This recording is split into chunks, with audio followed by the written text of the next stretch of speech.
When I bought the land outside Maple Hollow, I thought I'd finally escaped the nonsense of city life and WA drama. I was wrong. I just didn't know how wrong.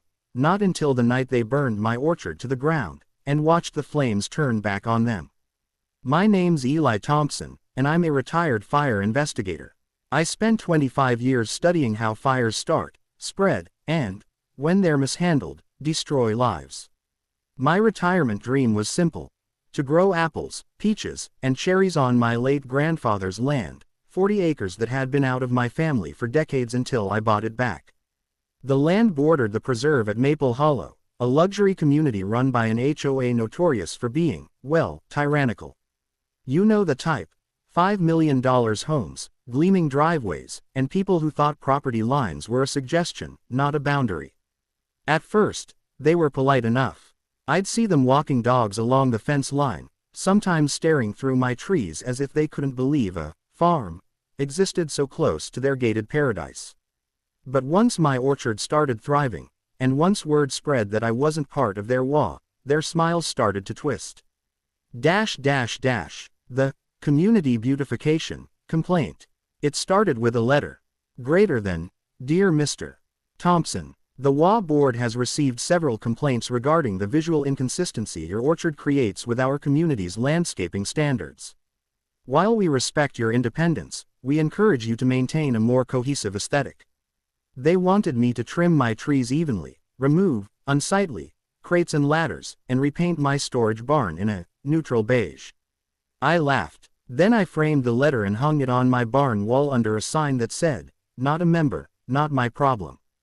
2 days later, they sent another letter, this time accusing me of harboring agricultural pests, and threatening to take measures if I didn't comply with community safety expectations.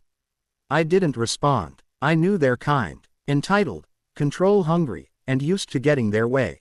If I pushed back, they'd escalate. But I underestimated how far they'd go. The fire ban. That summer, drought hit Maple Hollow hard. Temperatures soared, and winds whipped dry grass into tinder. The county fire marshal, an old buddy of mine, declared a strict burn ban. No open flames, no brush burns, no fireworks. I posted signs all around my property. No burning, fire ban in effect. The WA sent their own email blast reminding residents to report any rural burns to the authorities. The irony, as I'd soon find out, would be almost poetic. The WA president. Her name was Sandra Whitmore, but everyone in town called her Queen Karen. Perfect hair, perfect car, and a voice that could slice glass. She'd been the WA president for 7 years, and rumor was she'd ruined lives to keep her crown.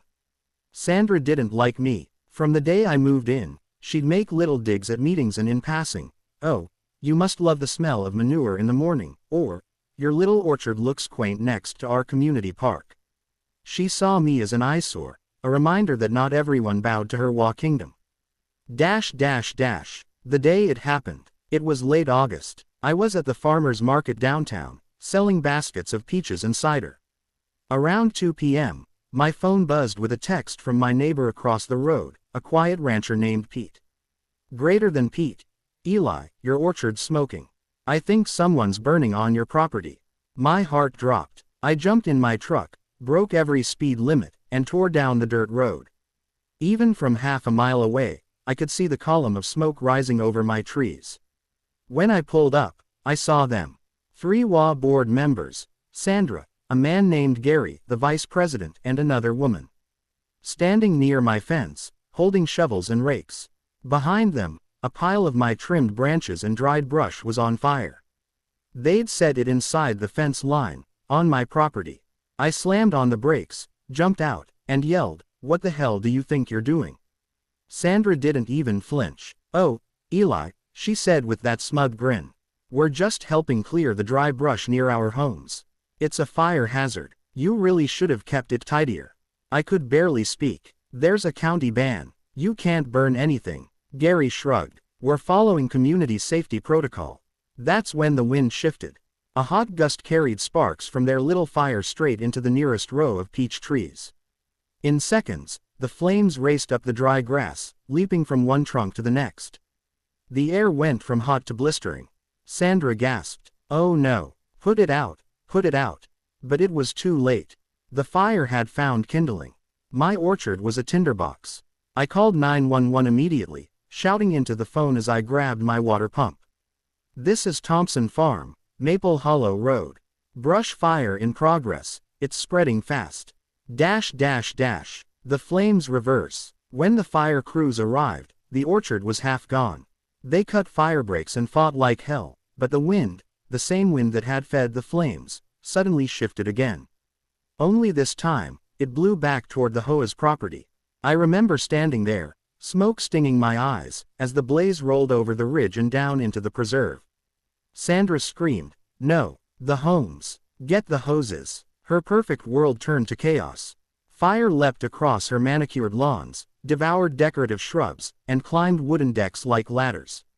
One spark hit her cedar roof, and within seconds, her $1 million home was gone. By the time the fire was contained, 6 homes were destroyed. 3 more were heavily damaged. The estimated loss, over $5 million. The investigation. Because of my background, I wasn't just a witness, I was useful. I provided photos, video footage from my security cameras, and fire pattern analysis. The footage clearly showed the HOA members lighting the pile inside my fence. The county fire marshal, my old friend, was livid. He called me personally. "Eli, I've seen stupidity in my day, but this is criminal. They violated a burn ban, trespassed, and started a wildfire. The DA's already building charges." The HOA tried to spin it, of course. Sandra claimed the fire originated on Eli's property, and that they were assisting with fire prevention efforts. But the video proved otherwise. When the footage aired on local news, showing Sandra striking the match, her reputation went up in flames, too. The lawsuits. 3 days later, I got a visit from an insurance adjuster. "Mr. Thompson, we've assessed your losses. Your orchard damage totals around $380,000, trees, irrigation, equipment, labor, and soil loss." He paused. "And you're going to be paid in full. The HOA's liability insurance is on the hook." I smiled for the first time in days. "You're serious?" "Oh, they're serious, and their insurer's furious." But that wasn't all. Homeowners within the HOA started suing their own board. Turns out Sandra and her buddies hadn't told the members about their little brush cleanup operation.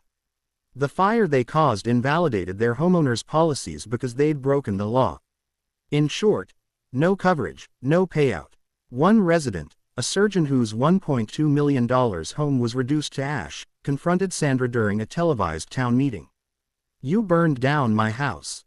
My kids' rooms," he shouted, "all because you wanted the orchard to look better." Sandra tried to talk over him, but the room exploded in outrage. By the end of the month, the entire HOA board had resigned or been arrested. Arson, reckless endangerment, property damage, the list went on. The turnaround. I could have stopped there, but I had a bigger plan. I used my insurance payout and a grant from the state agriculture fund to rebuild, only this time, I went bigger.